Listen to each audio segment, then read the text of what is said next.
Hey guys, magandang araw, lalong-lalo na po sa ating kapwa security personnel. Welcome back po sa aking munting channel.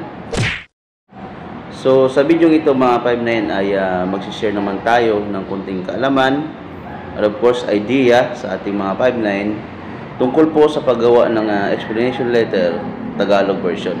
So syempre mga 59, bago yan, intro muna tayo.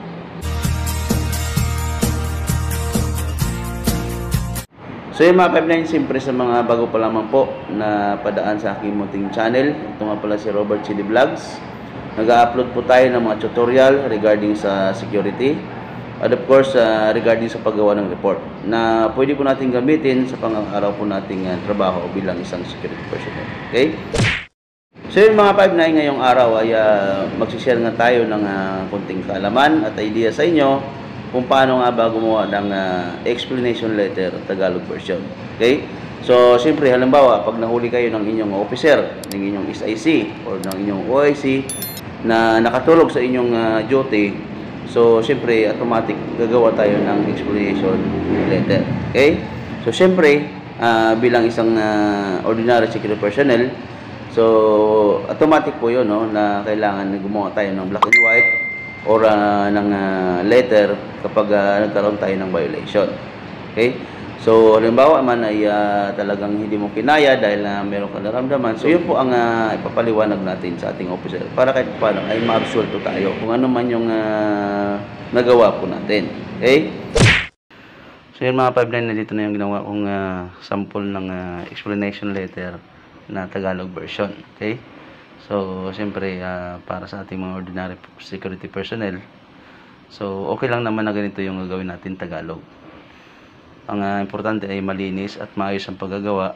At syempre, yung nailagay mo dyan is yung katotohanan lamang kung ano talaga yung nangyari or ano talaga yung dahilan mo kung bakit ka talaga nakaidlip o nakatulog sa iyong pwesto. Okay? So, syempre, unahin natin mga 5 is yung pangalan ng ating agency. Yan, halimbawa, Astig Security and Investigation Agency Incorporated. Then, yung pangalan ng inyong pwesto. Yan, Malaya Residence Corporation. Then, yung address po ng pwesto ninyo. Okay? So, next po sa baba is lagay po natin yung petsa para kay idinaan kay Alupors yung paksa. Okay? So, sa petsa, halimbawa, November 3, 2024. Yan.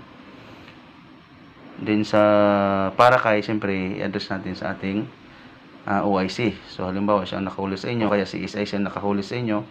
So, lagay natin yan para kay. So, lagay natin yung pangalan ni OIC. Yan, halimbawa, is Odi Makulangan, Edgar, Detachment Commander. No? So, dyan sa dinaan kay, so, ilalagay natin dyan yung ating SIC, yung SIC nyo sa inyong pwesto. Yan, halimbawa, SOD na Toto Abner, Ship in Charge. Okay? Then, sa paksa, siyempre, ilagay natin dyan, explanation letter.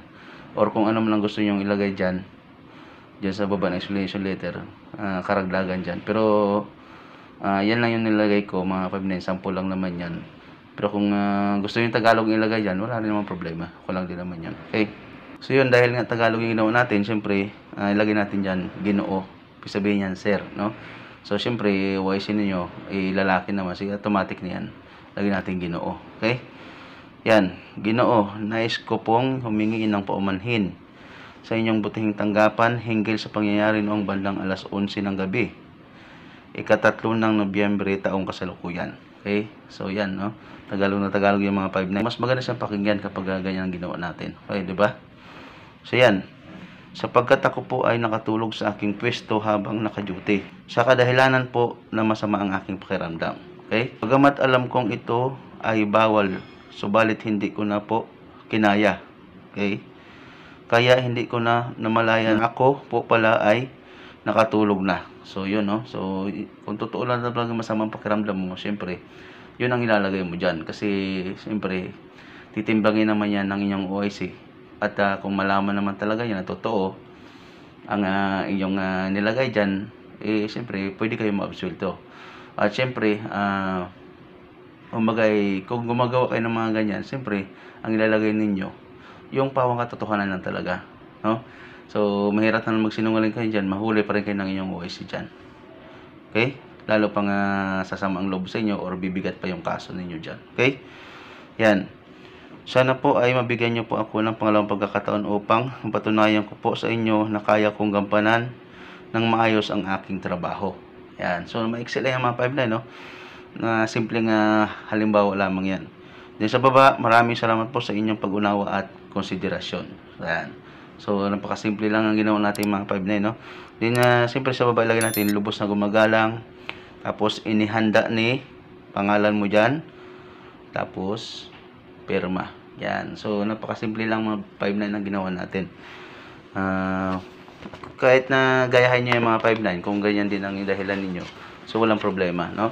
So, importante dyan is yung totoo lamang kung ano yung inyong ilalagay dyan or ano yung inyong naramdaman na totoo talaga.